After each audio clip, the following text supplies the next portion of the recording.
Stan Prokopenko, founder of the Proko Empire, the art education empire, someday soon to be the entire internet education empire of all time.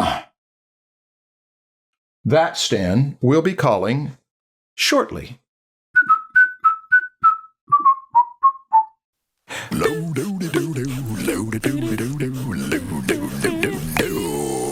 It's the Draftsman Show. Yeah. Hi, Stan. What's going on, Marshall? How's the temperature there in your studio? Oh, it's cold in here. Oh, that must be great. Feels nice. I set it to 64 last night before I left, and I came in and it's freezing. Wow. I did not do that. And I had a little air conditioning on just before this, but I have it off now, and it's really sweltering in here. Yeah. About an hour or so ago, I talked with Stan on the phone, and he said, "Hey, Marshall, how you doing?" And it was more energy than I've ever heard him use. Woo! In a telephone conversation. I thought, are we being recorded or what? How you doing there, Marshall? You ready for today? You all up for today? And I think I know why now. Oh, yeah. I'm trying to stay warm, Marshall. Yeah, for those of you who don't know, if you want your energy to go up, get cold. If you want your energy to go down, get warm. Typically, I know there's exceptions. Yeah. Good to see you. You're looking chipper. You're making me feel a few degrees cooler just by contact. Yeah, well, you've always been cool just because you hang out with me. Oh, thanks. That's the nicest compliment. The nicest compliment? For whom? For you or for me? For both of us. Oh, okay, yeah. It's cool because I'm hanging out with you and I'm cool. And by contact, that's good enough for me. Yeah. Anyway, let's start. This is the Draftsmen podcast. I'm Marshall Vandruff. And I'm Stan Prokopenko. We're going to talk today about probably something important, you think? You know, you take the lead, Marshall. You know what you're doing. You're the professional. How much did you have to say about this topic? Not much. I told you. I don't even know what this episode's about. Let's talk a little about the history of how this happened. Okay. A number of times we have had conversations and people have asked questions by way of voicemail about, Mike Polinsky just asked a few episodes ago about Mannerism. And the concern, what is Mannerism? It's going to be on our list of deadly sins. And I was not raised in an environment that talked about the 7 deadly sins. I know that some branches of Christianity emphasize the 7 deadly sins. I'm not even sure I can name all 7 of them. But as I always understood it, the deadly sins, even if you are not religious, they are activities that if you pursue unrestrained will destroy you or those around you. And John Gardner, in his book, The Art of Fiction, talked about faults of the soul.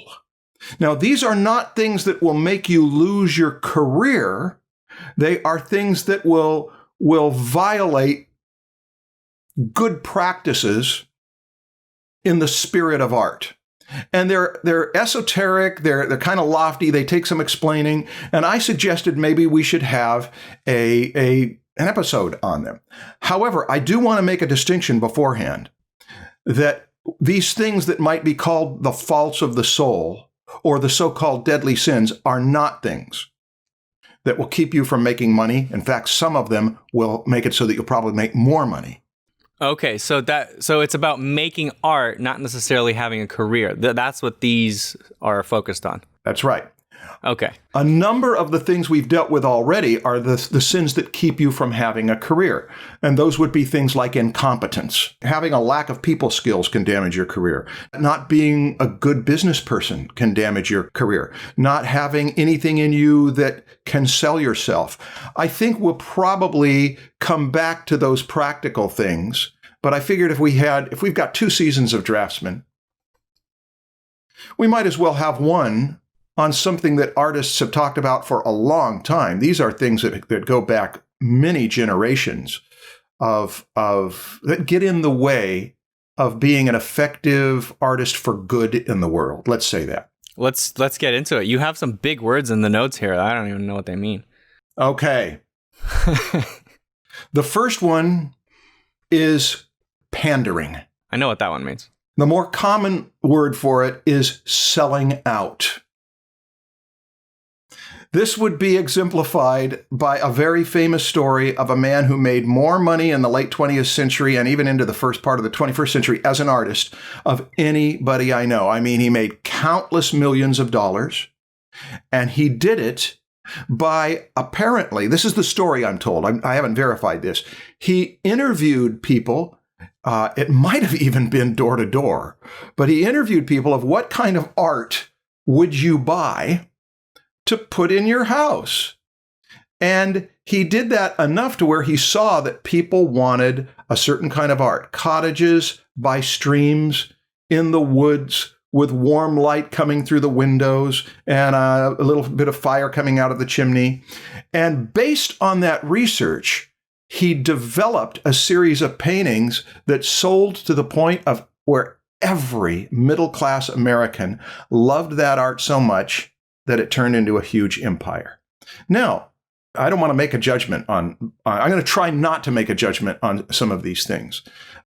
That, to me, is an example of the kind of marketing research that leads to tremendous success, like the hamburger chain that finds out if they just increase the amount of sugar in their hamburger bun to a full teaspoon, they'll sell more hamburgers. And then they sell billions of hamburgers, and it was because that's what people wanted. They wanted more sugar. They wanted a particular thing, and it's not like I have this to give to you. It's that's what you want, I'll meet it. Huge success. Leo Tolstoy, who wrote a book called What is Art, would die all over again. But Leo Tolstoy didn't have hundreds of millions of dollars as a result of his art, and many who are critical of it may be secretly jealous. There's the description of sin number 1, pandering. Okay, do you have any thoughts about it, Stan? You didn't even mention his name, did you? What, do you know who it is? Well, of course, Thomas Kincaid, obviously, but you didn't say his name, right? No, I didn't say his name. You did? That's funny. I bet the audience is like, who is this? A lot of people probably figured it out, but you know, it's funny. I'm really embarrassed to say, when I was a young artist, I really enjoyed his work. I understand. Yeah, I saw your eyebrows just now. You're like, what? I really liked it. And I think it was because I wasn't exposed to that much art at that point yet. You know, at that point, I haven't seen any of the Russian art that I fell in love with afterwards. A lot of even the American illustrators, like the only one I knew at that point was like Norman Rockwell, and I was in love with him as well. I actually still really enjoyed Rockwell, but I just didn't know much. And Kincaid was everywhere. I would go into Barnes and Nobles and read, and the only art I was really exposed to there on like in the front shelf when you walk in was like a calendar by Thomas Kincaid with all his work or something. And I wasn't just drawn to his work. It was also just like, wow, this guy's so famous. Like, he must be good. So he did something right. He did something right. He wasn't horrible. Well, it depends on who you ask. But now looking back, it's like, it's so cheesy. It's like, I didn't mention his name because I don't know that story about his research was true. I heard it 2 or 3 times removed. And so those kind of stories sometimes take on their own life. And last season, I told a story about Frank Frazetta and the one night experience with the Bridgman book and who he presented it to. And I got at least one thing. I think there were 2 things that I got wrong, and people responded to that. And so, yeah, I did not look up this story to verify the fact. Well, hey, that's good, though. People are keeping you accountable. That is good. That is the way it should be. And they correct you in the comments. That's good. Yeah. The truth comes out. That's right. And it's good that you know the truth, instead of telling people privately about it and never getting corrected. That's right. Now you'll tell everyone the correct thing. That is the way it should be. Yeah. Okay, now back to Thomas Kincaid. Yeah. About 15 years ago or so, they did a show of his work at Cal State Fullerton. Really? And, I wasn't that familiar with his work. I knew he had worked, I think, for Ralph Bakshi, and he had worked, I think, on a project that James Gurney had worked on too, or something. He has a history with a number of illustrators. And of course, he rocketed beyond all of them for his success. And when you become that big and successful, you also become a target. And they decided to do a show of his work at Cal State Fullerton. And he received, or somebody received, death threats over that show. What do you mean somebody? I don't remember, was it the curator or whether it was him? But oh, okay. The rage that came out. And I remember one of my students saying, how could anybody feel that strongly that I hate your cottages so much, I want you to die? And I did not have that much of an opinion. And I went in to see the show. And I looked at the work and I saw the richness of what he did with the paint. And I had two feelings, one right after each other. One was, that is gorgeous. And then within 1 or 2 heartbeats afterward, I felt like I was going to throw up. And then you sent the death threat. No. I felt like it was gorgeous to the part of me that was not a sensitive viewer, that was younger, that was more naive, that didn't look often, that you just dump more artificial coloring and sugar in there, and it's going to, it gave me a feeling that reminded me one time when I went by a 1-hour photo processing. They used to have these 1-hour photo processing places in malls where they used chemicals to develop your film. And I remember going down the elevator in the Buena Park Mall and getting a whiff of French onion soup. It was, that's delicious. And then I realized it wasn't French onion soup. It was the chemicals from the 1-hour photo processing place. And I almost felt like I was going to throw up. That's what happened when I looked at that work. Now, I do not say that the work is bad. Some people will say that.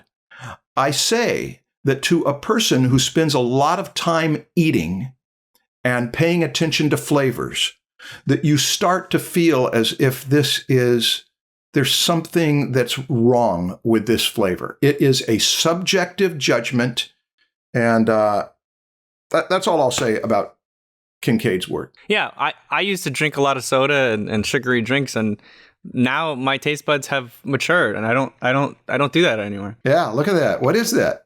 This is a sugary Starbucks drink. Well, glad to see your maturity level. Yeah, but it's got tea in it, so it's okay. Yeah. And this is just pure black coffee. You can't see it, I don't think. I want you to see that is some of the healthiest stuff on the planet. Okay. Now, I think that we should not talk about these sins without talking about the solution, the virtues.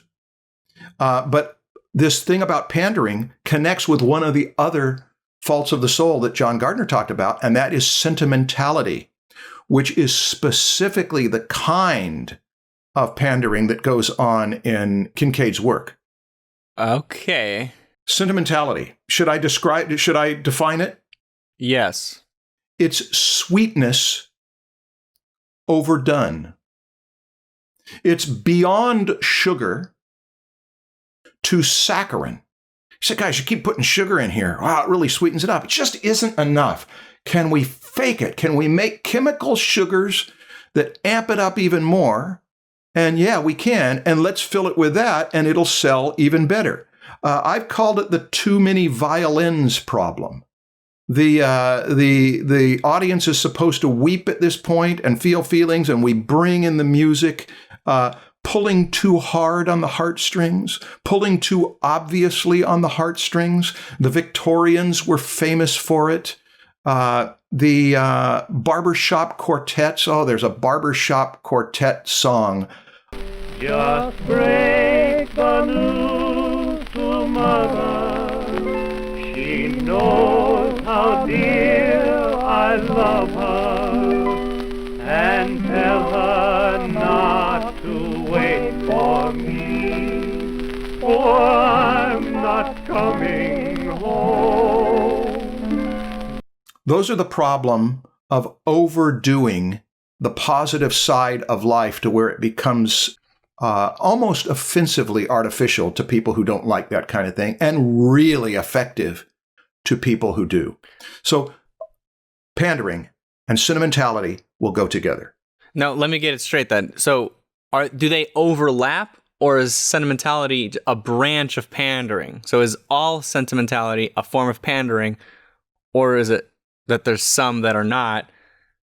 Do you know what I mean? How are they related exactly? Sentimentality would be a form of pandering. Yes, it would be a subset. You know, it is something Spielberg has been accused of many times. The too many violins problem, the overdoing it. One critic said that the color purple, when there was blood, it was sugar syrup blood. It felt that way. There was something about it that didn't feel altogether honest. Rockwell has certainly been criticized for this.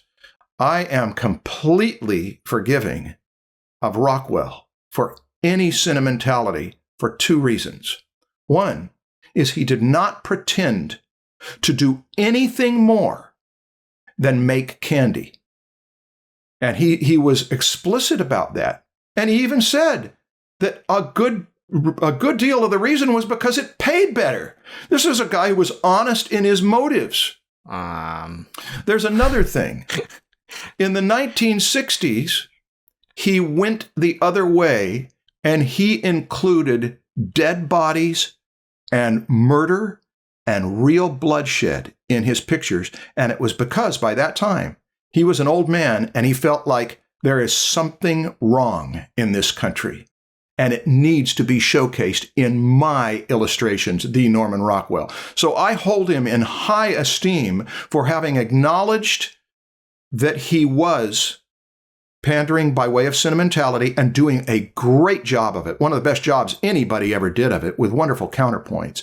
And also at some point say, I'm going to play a different kind of music because I'm seeing a different reality in the culture.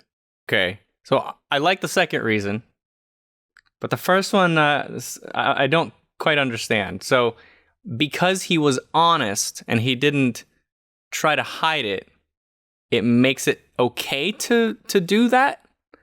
I mean, was Thomas Kincaid hiding the fact that he was pandering? I feel like he was pretty obviously okay with the fact that he was doing this, very open with it. Does that make it okay that he was pandering? I don't know. Like, I'm confused about why these would even matter if you could just be open about it and it makes it all okay. Let me be honest. Okay. I love Norman Rockwell's work. Okay.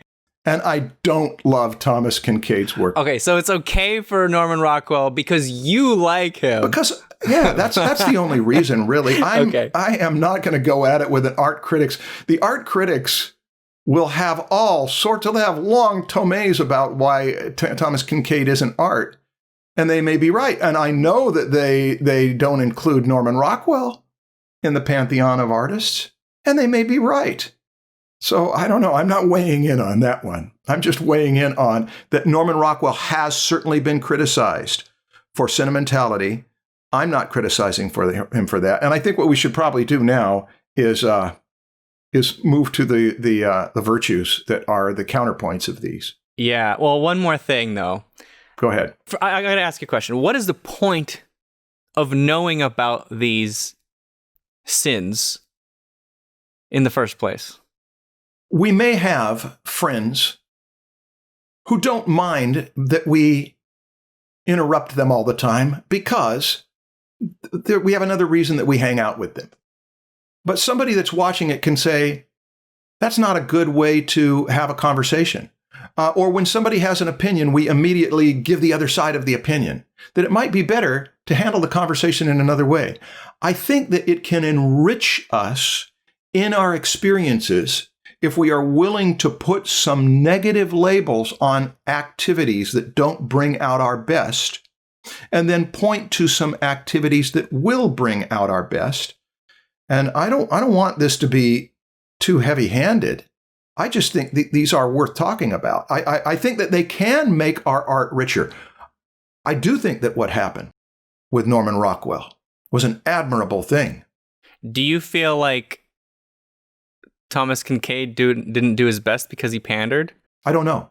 I don't know either. I'm just curious. I'll admit that he might have done his best by doing exactly that. This is a guy who's a candy maker, and he dumps the saccharin in it, and that saccharin is so satisfying to people who want that flavor when they take that in. It's certainly satisfying to somebody. So I don't want to weigh in on that. Right.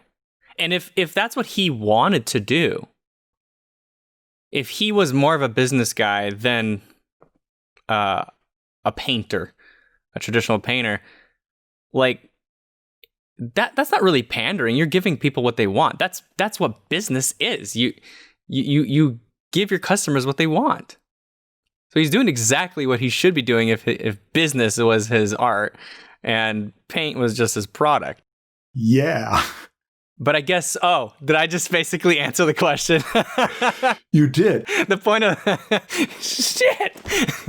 Thomas Kincaid was, of all the people I know, the greatest artist of marketing of the late 20th, early 21st century. Nobody I know made more money than him.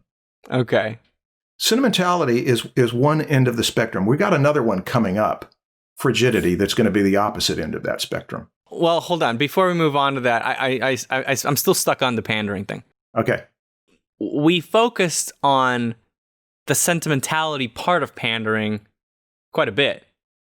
And then we had sentimentality after that. Can we talk about other ways of pandering other than just adding a lot of sugar so that we get a bigger picture of it? Sure. I think Robert Beverly Hale mentioned that some research showed that the paintings that would sell the most would be white horses running. A friend of mine told me that he knew of some research that showed the things that sell the least will be angular abstracts. If you've got round abstracts, people are going to more likely want to put them in their living room. But if you've got angular ones, they don't want them in their living room. Gosh, you could cut your skin on that stuff. Now that's research. And that friend who told me about that research was someone who did paintings. He made a pretty good living doing paintings for hotel rooms where they do original watercolors, and you'd have to crank these things out by the scores, and they'd pay you a certain amount of money, but that way they could have these watercolors in these hotel rooms. So selling out, doing the thing that sells, again, I'm not as hard on it because I made my living as a panderer to ad agencies. I sold out. 90% of my money came from serving what advertising agencies needed and adjusting my work toward what they needed. Then I have a question that might lead to now the good stuff. So let's see if it does. Okay. A lot of people, I'd say most working artists work in commercial art. They work for a studio, someone that tells them exactly what to do. They get paid for their job, for creating the art. Yeah. And I mean, in a way, that's selling out. You work for a Disney studio that tells you exactly what style to draw in because you have one guy determining the style of this film. You're just doing what they want. You're not really an artist at that point. You're a craftsman just doing stuff that someone's telling you to do. So, is it okay? Father Marshall. Are these good things that you're about to list, do they apply now to all these other artists that work for a studio that makes it okay for them to sell out? The lines of judgment get very blurry here. Yeah. There are people who are working for a production designer, an art director, a film director, who they are on board with the project and enthusiastic about it. And yeah. And then there are others who say, it's a job. It's a job. And I don't think it's wrong. John Cleese went on David Letterman back in the 80s, I think it was. And David Letterman pointed out that you're doing commercials. And he said, I'm a whore. And he said, but I've heard that they're good commercials. He said, I'm a good whore. The ones I've heard are very, very nicely done. Very distinctive. I'm a good whore, Yeah.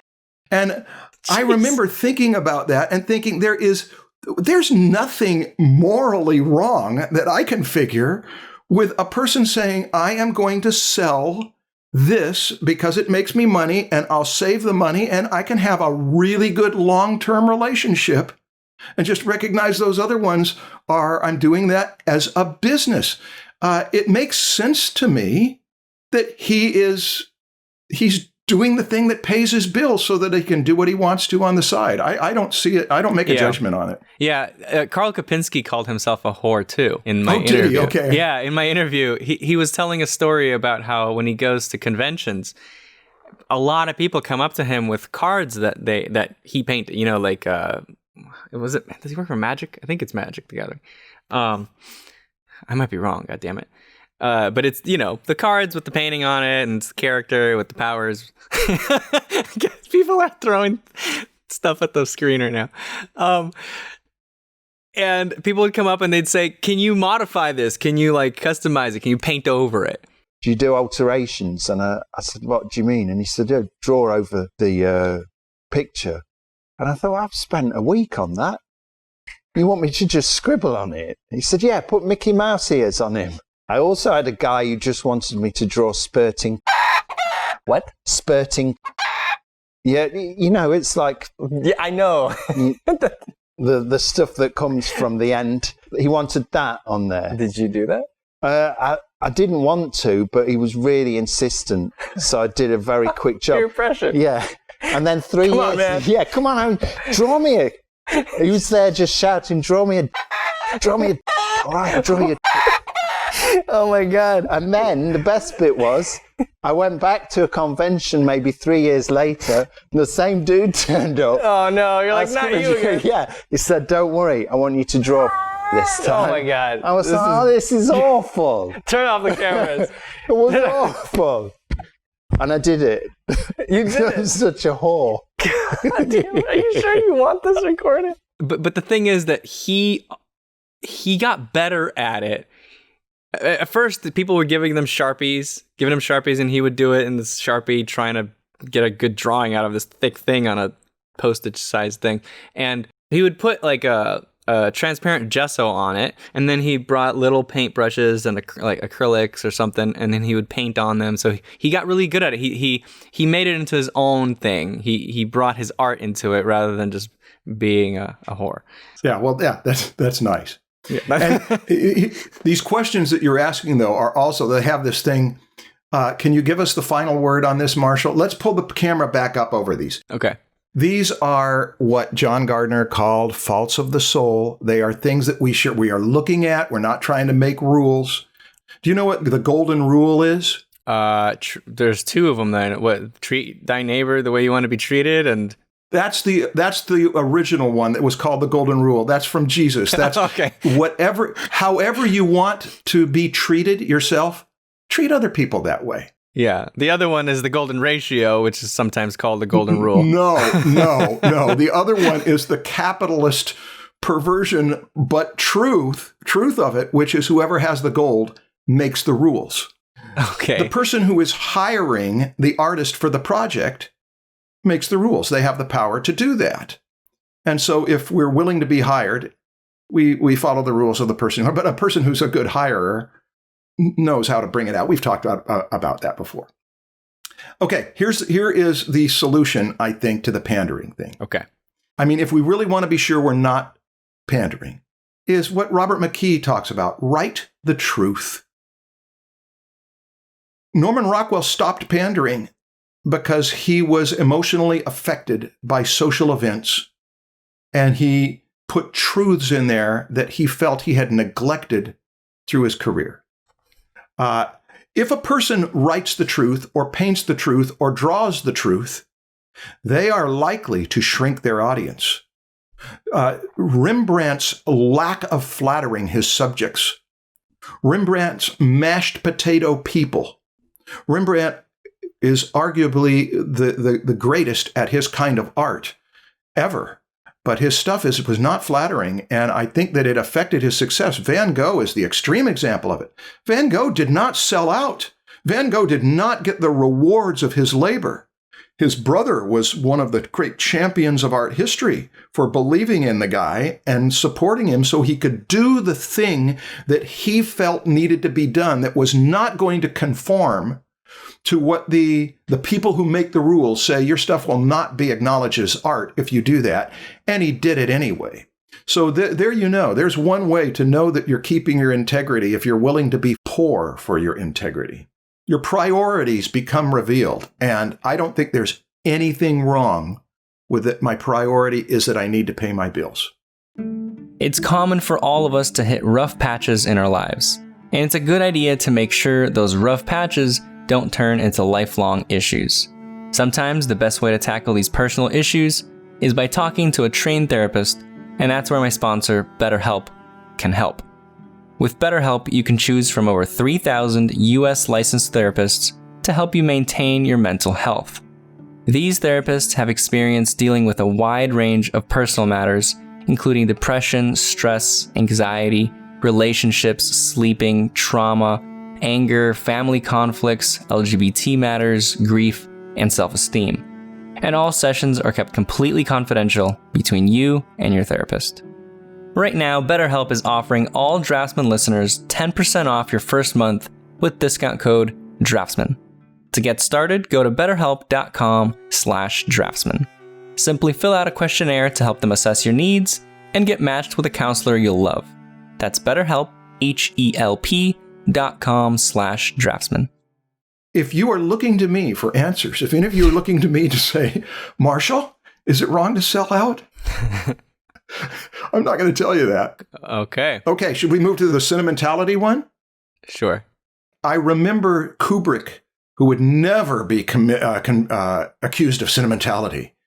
But I remember talking in an interview about the difference between sentiment, which is legitimate compassion and concern for the human condition, legitimate feelings of adoration for children, small animals, loving condescension is one author called it. He talked about a difference between the two of them, but he didn't explain the difference. The most I could get from it was to let the events speak for themselves, that there's a value in the artist understating these things.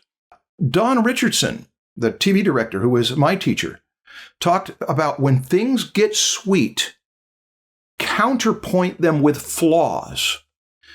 This is why Rockwell's sentimentality works so well for me, is that there is an abundance of sweetness, but every one of these people is working out of some motive of pride or selfishness or something.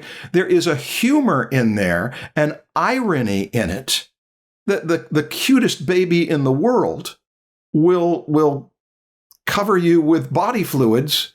So Don Richardson said, when you have a sentimental speech, be sure it's given in a non-sentimental way.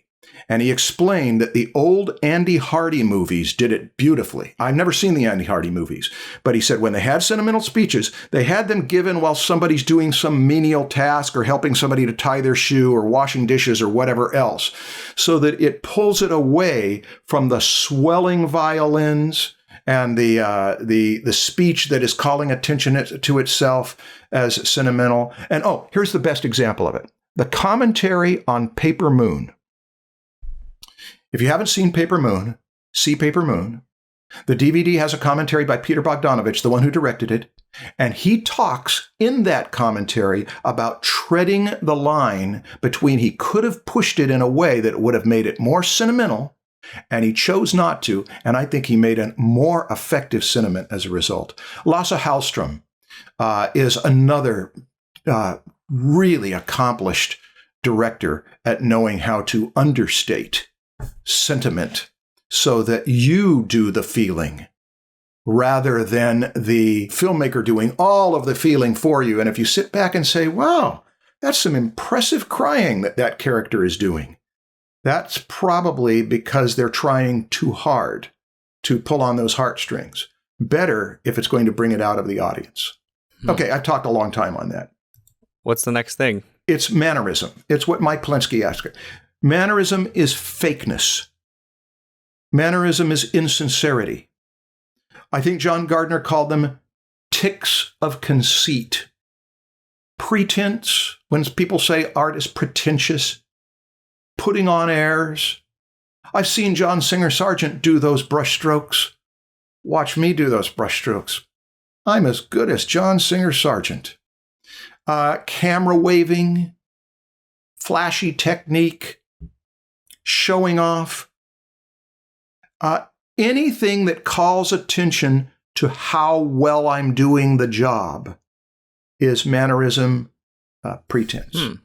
Go ahead. I can tell you're confused, and I'm tired of hearing my own voice.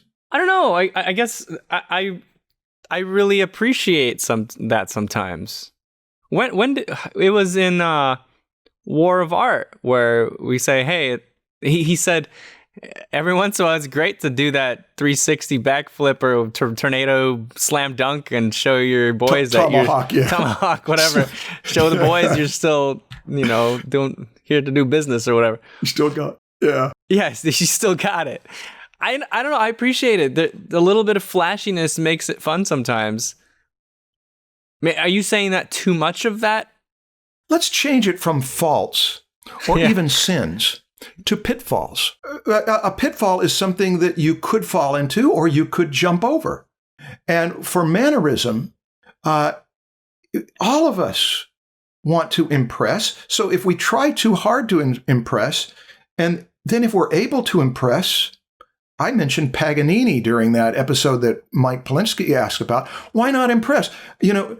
Stand-up comedians who used to deliver one-liners.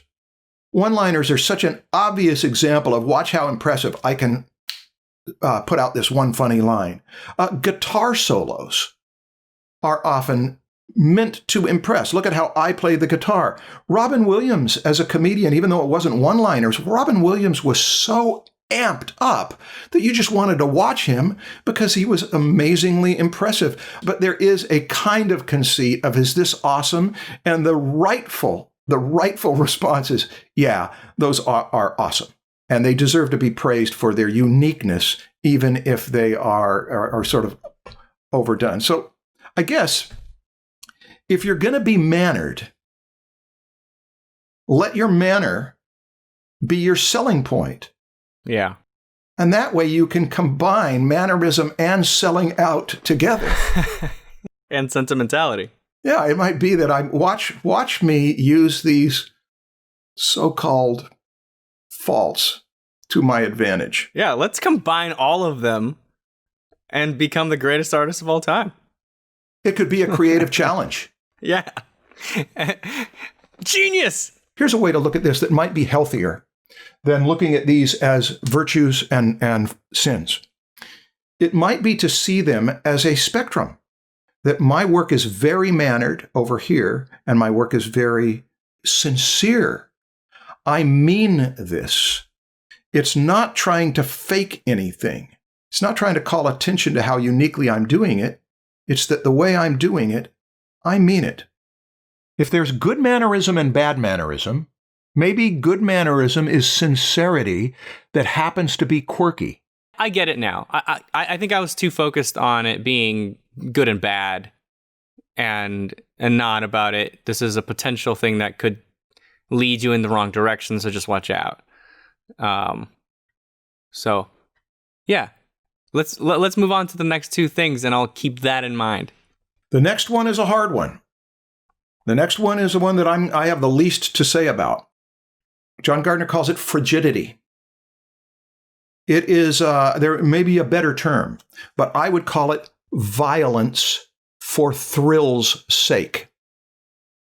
It is something some filmmakers are famous for. Oh, I'm going to go see that film because it's going to have some really awesome, horrific violence in it. It is the appeal that cruelty has to us, and watching bodies get torn apart and that kind of thing. Cruelty to animals as spectacle used to be a part of this country's culture. And you find it in some illustrators' work. Some illustrators that I have even mentioned how much I admire them. And when I see, oh gosh, you include that in there, that will always be a part of some people's pandering, some people's, I can get a market if I do this. And I do think there is something wrong with it. And I think the solution is to sit down and really look at it with somebody, some people that you care about, and ask for the effect of this. I've recommended with the caveat that it's rated R for brutal violence. I recommended the movie Fresh. And if you watched that movie and you liked it, don't miss Boaz Yakin's commentary on that film and how he handled violence in that film. He was deliberately, self-consciously, calculatedly choosing a way to handle violence differently than most filmmakers do, so that it would have a different effect. And it did. Before I ever listened to that commentary, I remember feeling a completely different set of feelings about human tragedy than I did in most films. It felt more real to me than anything I'd felt up to that point. We should also talk about how this applies to humor. On the other extreme, if you haven't seen the movie The Death of Stalin, it's rated R for language and violence. I thought it was horribly funny and a discussion prompter for the limits of humor. We're talking about considering the effect that something will have on someone. I mean, isn't there always two opposing effects? You know, doing something can affect one group positively and then the opposite group negatively. And you have to choose sides. I watched a documentary this last year called The Last Laugh. It opened the lid on what do you do with the humor of the Holocaust. What? What do you mean? Yes, Jewish humor about the Holocaust. It is a discomforting documentary, and it certainly will prompt discussion. But that is an example that when you open up the lid on this thing about what do you make jokes about and what do you not make jokes about, how do you handle the horribleness of the human condition in entertainment, all of this stuff that I've been saying, and I'm giving my opinion, all gets blasted away into vapor because it is a more difficult subject. 2 years ago, for the first time in my life, I heard students use the term punching down versus punching up. And they were surprised I hadn't heard that, but that makes a lot of sense to me. That if the victim of your humor is someone who has power over people socially, that's more fair game than punching down is tacky. Yeah, but see, now you're giving an opinion. You're saying that's fair game. So everyone has to decide what is fair game. Hey, here's how we could unpack this. Yeah. There is a guy, Stephen Gimble, who has a great courses called The Philosophy of Humor. I'm not through with it. I'm going through it slowly and with a friend and discussing this stuff. It is true to its name. It's a course in the philosophy of humor. But he's such a thoughtful and entertaining and interesting guy that I would love to delve into this more. About where's the line with cruelty of humor? I don't know. I'm trying to find that. I'm interested in this. Okay, I've got one more. Okay. Continue. This is the one that I have been so guilty of that when I understood it from John Gardner's book, it put me into several years of introspection, and it was part of what led me to stop calling myself an artist so much as a teacher. It is didacticism. Didacticism is preachiness. It's not making art, but making propaganda. It is the image or the story or the song as a mask for a sermon. One of the tackiest things you can do socially is to invite people over for dinner, and then when they come there for dinner, offer them the pyramid scheme business opportunity of selling. And if they know you're inviting them over so that you can talk about joining your organization to become a distributor for these products, Yeah. that's okay. But to do it where you invite them over for dinner and they're expecting an enjoyable time and it's all going to be a sales pitch, that is a really tacky thing to do. And when something disguises itself as entertainment, or I don't know how this relates to art with a capital A, and then a sermon gets snuck in there, so that a person who disagrees with that point of view feels preached at, it has stepped over a boundary, and there are better ways to do it. But we'll get to that. This reminds me of a scene from Schitt's Creek. I haven't seen it, but go ahead. There's a scene where two of the characters from the show invite a bunch of their neighbors for a dinner or something, or just to a party, and they all arrive and they're trying to pitch a pyramid scheme type of product thing to everybody without really pitching it. They're just like, I love this makeup. It makes my skin feel so nice. And then by the end of the night, they finally pitch it. And it turns out that all the neighbors are already part of the same pyramid scheme. Is there always a lie attached to it? Is that what makes it different from, is that what separates it from doing trying to convince someone of doing something for a good cause? Is you're transparent about it instead of lying about it. You're trying to hide that you're selling something, but you're not just specifically saying, hey, I'm trying to convince you of this thing. Or making it appear like you're trying to say one thing, but you're really selling another thing, which is the lie. Isn't that a lie? That's right. Yes, but it's a little bigger. Okay. It's a little bigger. Pull the camera up. This is supposed to be a piece of entertainment.